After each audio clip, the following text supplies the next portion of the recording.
बिस्मिल्लाहिर्रहमानिर्रहीम। आगाज करते हैं अल्लाह ताला का नाम लेकर, जो बड़ा मेहरबान और नहायत रहम करने वाला है। डियर स्टूडेंट्स, आज हमारा टॉपिक छोटा सा कंपैरिजन है कि दो टर्में इस्तेमाल होती हैं और उनमें फर्क को अंडरस्टैंड करना बड़ा जरूरी है। उसमें पहली टर्म है फ्यूगासिटी और दूसरी टर्म है एक्टिविटी। ये दोनों टर्में केमिस्ट्री में आप बार बार पढ़ेंगे, तो आज हम देखेंगे कि इन दोनों टर्मों में क्या बुनियादी फर्क है। तो सबसे पहले अगर हम देखते हैं फ्यूगासिटी को, तो फ्यूगासिटी से मुराद क्या है? फ्यूगासिटी से मुराद है कि ये बुनियादी तौर पे किसी भी रियल गैस के बिहेवियर के को एक्सप्लेन करती है कि उसका प्रेशर कितना है। तो जब हम बात करते हैं फ्यूगासिटी की, तो फ्यूगासिटी से मुराद ये होती है कि it is the substitute for pressure to explain the behaviour of real gases. हम जब रियल गैसेस के बिहेवियर के प्रेशर को एक्सप्लेन करते हैं तो हम बात करते हैं फ्यूगासिटी। लेकिन अंडरस्टैंड करने के लिए हम इसको डिड्यूस करते हैं या एक्टिविटी को एफिशिएंसी। अब ये जो टर्म है ना एक्टिविटी, ये क्या है? एक्टिविटी का वर्ड बुनियादी तौर पे हम यूज करते हैं as a substitute for the concentration to explain the behavior of non-ideal solution।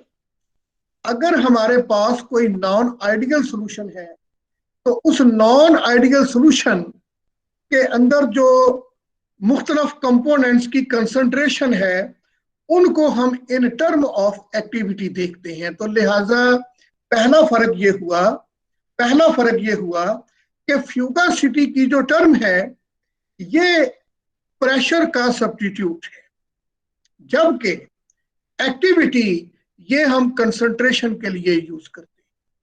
दूसरा फर्क ये है कि फ्यूगासिटी की टर्म रियल गैसेस के बिहेवियर को एक्सप्लेन करती है, जबकि एक्टिविटी की टर्म नॉन आइडियल सॉल्यूशन के बिहेवियर को एक्सप्लेन करती है।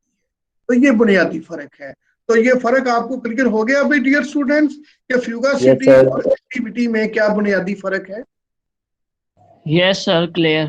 पहला फर्क क्या है भाई? सर पहला ये है कि जो फ्यूगासिटी है वो प्रेशर के लिए होती है, इन यूज को एक्सप्लेन, और जो एक्टिविटी हमारे पास होती है वो कंसंट्रेशन। और जो दूसरा है वो है कि जो फ्यूगासिटी है उसमें हम देखते हैं रियल गैसेस के बिहेवियर को, और इसमें जो हमारे पास एक्टिविटी है इसमें हम देखते हैं नॉन आइडियल सॉल्यूशन के बिहेवियर। बिल्कुल सही। अच्छा जी, अब जरा देखें कि जब हमारे पास रियल गैसेस का कोई मिक्सचर हो, अमेजा से मुराद उसमें 2-4 गैसें हों, तो फिर यहाँ पे हर गैस का अपना अपना केमिकल, यानी एक अगर गैस का मिक्सचर है जिसके अंदर 2 या 2 से ज्यादा गैसें हैं, तो जितनी भी गैसें हैं उन तमाम गैसों का अपना अपना केमिकल पोटेंशियल होगा, उनकी अपनी अपनी कीमियाई ताकत होगी। और जो केमिकल पोटेंशियल होता है ना किसी भी कंपोनेंट का, ये डिपेंड करता है सिस्टम की कंडीशन के ऊपर। सिस्टम किस टेम्परेचर पे है, किस प्रेशर पे है, उसका वॉल्यूम, छोटी मोटी चीजें सारी जो उसकी कंडीशन को एक्सप्लेन करती है। अब हम सपोज करते आई है, उसका केमिकल पोटेंशियल म्यू आई है। म्यू से मुराद है केमिकल पोटेंशियल, तो केमिकल पोटेंशियल को हम म्यू की सिंबल के साथ रिप्रेजेंट करते हैं। तो आपके पास ये एक इक्वेशन है म्यू केमिकल पोटेंशियल को याद रखने के लिए कि mu I is equal to mu I naught plus RT log natural F1। अब इसमें म्यू आई क्या है? It is the chemical potential. Mu I not से मुराद है standard chemical potential. Standard chemical potential को जाहिर करने के लिए कि ये जो केमिकल पोटेंशियल है स्टैंडर्ड स्टेट पे है, ये हमने ये छोटा सा ऊपर सर्कल लगा दिया। आर से मुराद यूनिवर्सल गैस कांस्टेंट, टी से मुराद टेम्परेचर, और जो एफ है, एफ से मुराद क्या है? It is the fugacity of the component I. लिहाजा अगर हम यहां इस फ्यूगासिटी की बजाय टर्म ले लेते हैं एक्टिविटी, तो यही क्वेश्चन नंबर 1 बन जाएगी। Mu I is equal to mu I naught plus RT log natural AI। अब AI क्या है? It is the activity of the component. तो डियर स्टूडेंट्स, आपको इन दोनों इक्वेशनों में फर्क समझ आया कि हम जब किसी भी कंपोनेंट आई का केमिकल पोटेंशियल नोट करते हैं तो फार्मूला तकरीबन मिलता जुलता है। फर्क सिर्फ उसका है कि अगर फ्यूगासिटी ही ले रहे हैं तो हमारे पास ये टर्म आएगी इक्वेशन नंबर 1 की शक्ल में, और अगर हम एक्टिविटी ले रहे हैं तो इक्वेशन नंबर 2 की शक्ल में आएगी। This point is clear? Yes sir, it is clear. अच्छा, अब जरा आगे चलें। ये पॉइंट भी अहम है कि आपने ये बात पढ़ी है कि आइडियल गैसेस के दरमियान फोर्सेस ऑफ अट्रैक्शन नहीं होती, जबकि रियल गैसेस के जो मॉलिक्यूल्स होते हैं वो एक दूसरे को अट्रैक्ट करते हैं।